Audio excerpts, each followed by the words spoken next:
ఎందరో యోధులు రజాకారులు రాజుల కాలంలో చాలా మంది ప్రాణాలు అర్పించి తెలంగాణను తెచ్చుకున్నారు కాబట్టి అలాంటి దొరల పాలనలో గడీల పాలన అంతం కావాలనేసి ఎదురు తిరిగిన యోధులను ఎవరైతే ఎదురు తిరుగుతారో వాళ్ళని హింసించి కాల్చి కొట్టి కొరడ దెబ్బలతో కొట్టి ఏ విధంగా హింసించారని ఆ ప్రదేశంలోకి వెళ్తున్నాం. మనం ఇప్పుడు చూడబోతున్నారు. మీరు చూడండి. నెక్స్ట్ వెళ్దాం పదండి, మీకు చూపిస్తా పదండి ఏ విధంగా కఠినంగా బంధించారో. చూడండి ఇక్కడ కనిపిస్తుంది కదా బ్యాగ్, అదేనమాట.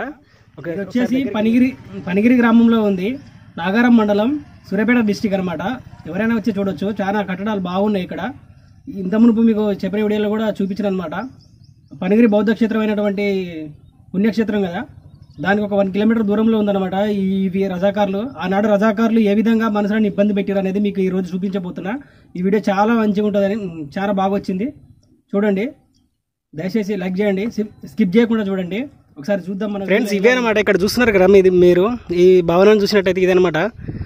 ఆనాటి రాజుల కాలం రజాకారుల యుద్ధంలో భూస్వాములు పెత్తందారులు అంటారు కదా, దొరలు అంటారు కదా, దొరల పాలనలో ఏ విధంగా ఎట్టి చాకరికి బానిసలు అయ్యారో అలాంటి రైతులను హింసించడానికి ఇలాంటి ప్రదేశాలు కట్టారు అనమాట. ఇవి ఇక్కడే కాదు, చాలా ఏరియాలలో ఉంటాయి అనమాట. రాజులు పరిపాలించిన ఏరియాలలో ఎక్కడైనా ఉంటాయి. సూర్యాపేట డిస్టిక్ సంబంధించినవి కానీ, నల్గొండ డిస్టిక్ సంబంధించినవి కానీ, ఎక్కడైనా ఈ తెలంగాణలో ఎక్కడైనా ఉంటాయనంటే చూడొచ్చు. చూడండి ఏ విధంగా కట్టారో ఒకసారి మనం దగ్గరికి వెళ్ళి చూద్దాం.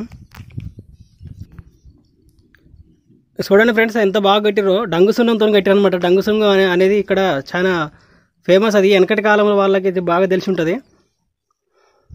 చూడండి కనీసం దగ్గర ఒక 100 సంవత్సరాలు పైబడినా అవుతుందని అంటున్నారు. ఇప్పుడిప్పుడే కొంచెం అవి ఖరాబ్ అవుతున్నాయి. పైన పెంకులు పోయినాయి గోడలు ఇవి. ఇంకా నెక్స్ట్ దీనికి ముందు భాగంలో ఇప్పుడు ఇది రోడ్డుకి పక్కనే ఉందన్నమాట. ఇంకా చాలా ఉన్నాయి, ఇంకా 2-3 ఉన్నాయి. అక్కడ చూస్తున్నారు కదా, అవే అన్నమాట. అక్కడికి వెళ్ళి చూద్దాం పదండి. మిట్ట మధ్యాహ్నం టైం వచ్చేసి 1 గంట దాటింది. ఎండ బీభత్సంగా వెళ్తుంది. వ్యూ వచ్చేసి ఇదనమాట. ఇది పనిగిరి బౌద్ధ క్షేత్రానికి 1 కిలోమీటర్ దూరంలో ఉన్న కొండ అనమాట. ఇది మంచి బౌద్ధ క్షేత్రం హిస్టారికల్ ప్లేసెస్తో కూడింది. చూడండి, రజాకారు అన్నాడు మన రైతులకు బానిస బతుకుల నుండి విముక్తి పొందాలని ఎదురు తిరిగిన వాళ్ళని క్షీణించి నరకయాతన చేసేదట ఇక్కడ. ఫ్రెండ్స్ ఇది చూడండి ఫ్రెండ్స్ ఏ విధంగా ఉందా.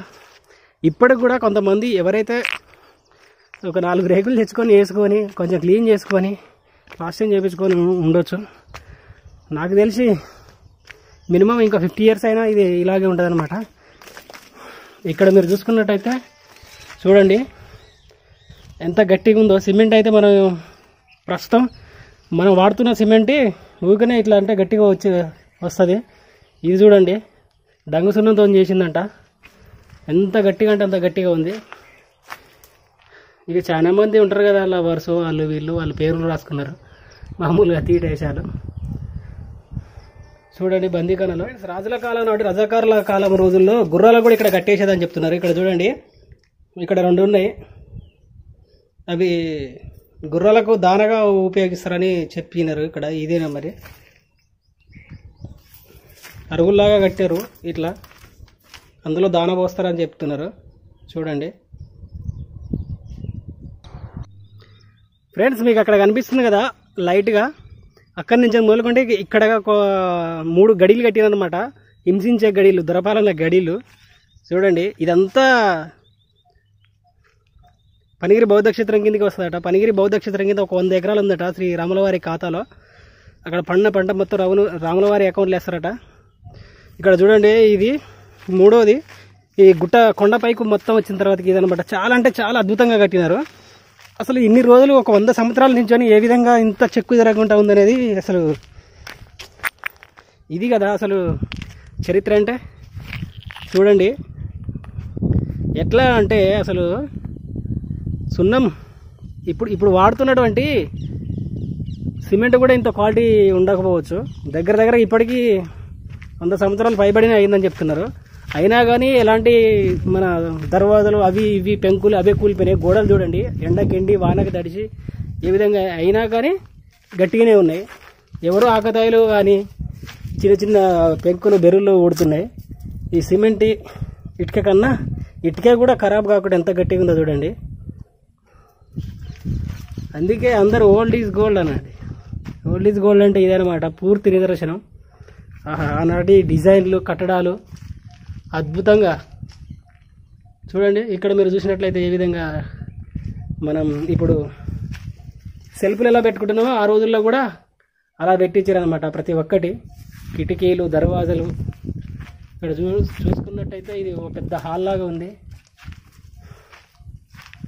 ఇంకోటి దువ్వుళ్ళు, ఇది ఒక బందిఖానా స్టైల్లో ఉంది. ఇది ఒక రూము.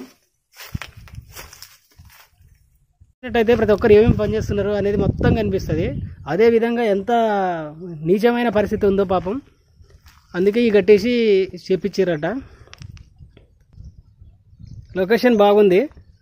ఆ లొకేషన్లో మొత్తం అవ్వబడేటట్టు చేసుకున్నారన్నమాట వీళ్ళు. ఎవరైతే ఎదురు తిరుగుతారో దాడికి వాళ్ళని కాదని వాళ్ళని మెడలోంచి ఇక్కడ కట్టేసి కొరట దెబ్బలతో ఈ చిత్ర హింసలు పెట్టేదంట. చూడండి, కోటలు ఇప్పటికీ గట్టిగానే ఉన్నాయి. ఆనాడు రాజులు రజాకారుల కాలంలో కట్టినట్టు కోటలు ఇదనమాట.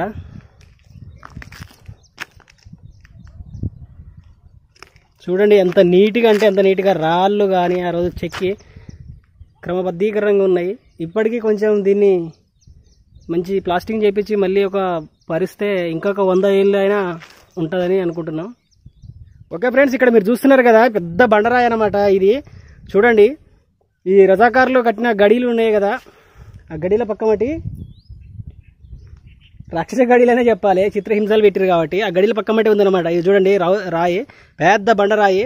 చూడండి అసలు ఏ విధంగా సెట్ చేసినారు. అసలు ఆనాటి కాలంలో 100 సంవత్సరాల క్రితం ఎలాంటి క్రేన్లు కానీ ఏవి లేవు కదా. అసలు ఎట్లా దీన్ని ఒక 10 మంది కాదు 100 మంది పెట్టినా లేవనట్టుంది. ఏ విధంగా పెట్టారో చూడండి, ఎంత బాగుందో. ఒకసారి మనం లోపలికి వెళ్ళి దాని దగ్గరికి వెళ్ళి చూద్దాం పదండి. చాలా చాలా అంటే చాలా అద్భుతంగా ఉంది ఇది గుహ. మంచి ఇక్కడ చిన్నపాటి గుహలాగా తయారైందనమాట. చుట్టూ రాళ్ళు ఉన్నాయి, 4 రాళ్ళ పైన పెట్టినారు. చూడండి ఎంత అద్భుతంగా ఉందో. మనం దీన్ని అవతల పడేద్దాం. జై జై శ్రీరామ్, జై శ్రీరామ్. మళ్ళీ 100 మందిని పెట్టినా లేవనట్టుంది ఇది. ఆనాడు ఎలా టెక్నిక్స్ ఉపయోగించారు ఏం కదా, చాలా అద్భుతంగా ఉందన్నమాట. ఇది ఒక చరిత్ర చెప్పుకోవడానికి ఇది బెస్ట్. ఓకే ఫ్రెండ్స్, ఇక్కడ ఈ రౌతు నుంచి ముందుకెళ్ళేసరికి ఇక్కడ చూస్తున్నారు కదా కొండలు, గుట్టలు, ఎంత లొకేషన్, బ్యూటిఫుల్ లొకేషన్ ఉంది.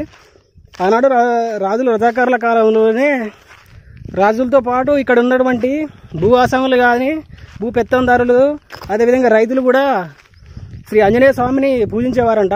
ఇక్కడ కూడా చూడండి, ఇక్కడ మనకున్నట్టయితే ఆంజనేయ స్వామి ఉన్నాడు. ఇక్కడ చూసినట్టయితే కోసాగరికి ఇక్కడ కూడా మంచి కరెంటు సౌకర్యం అన్నీ బాగున్నాయి ఫెసిలిటీస్. ఈ పనిగిరికి చెప్పుకోదగ్గ పేరు ఉందన్నమాట ఇదనమాట. ఎందుకంటే రాజకీయవేత్తల వల్ల ఎక్కువ పాపులర్ కాలేదు. మనం ఇప్పుడు ఆంజనేయ స్వామి దగ్గరికి వెళ్ళి చూద్దాం అసలు ఆ కాలం నాటి ఏ విధంగా ఉన్నది అనేది. ఫ్రెండ్స్, ఇదేనమాట శ్రీ ఆంజనేయ స్వామి చిన్నపాటి టెంపుల్. ఆ రోజుల్లో ఈ విధంగా పూజించారన్నమాట రాతి కట్టడాలతోనే. చూడండి, ఒక పెద్ద బండరాయికి చెక్కడం జరిగింది శ్రీ ఆంజనేయ స్వామి.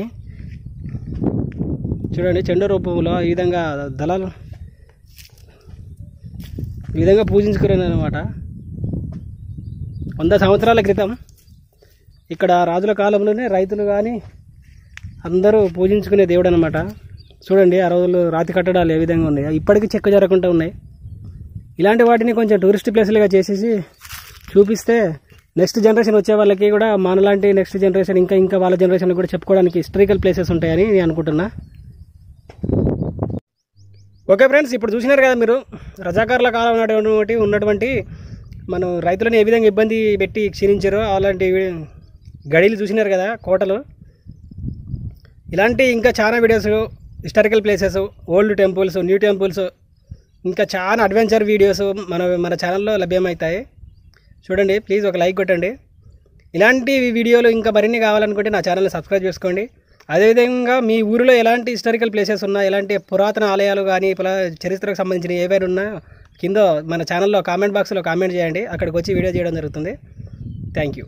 Please support me.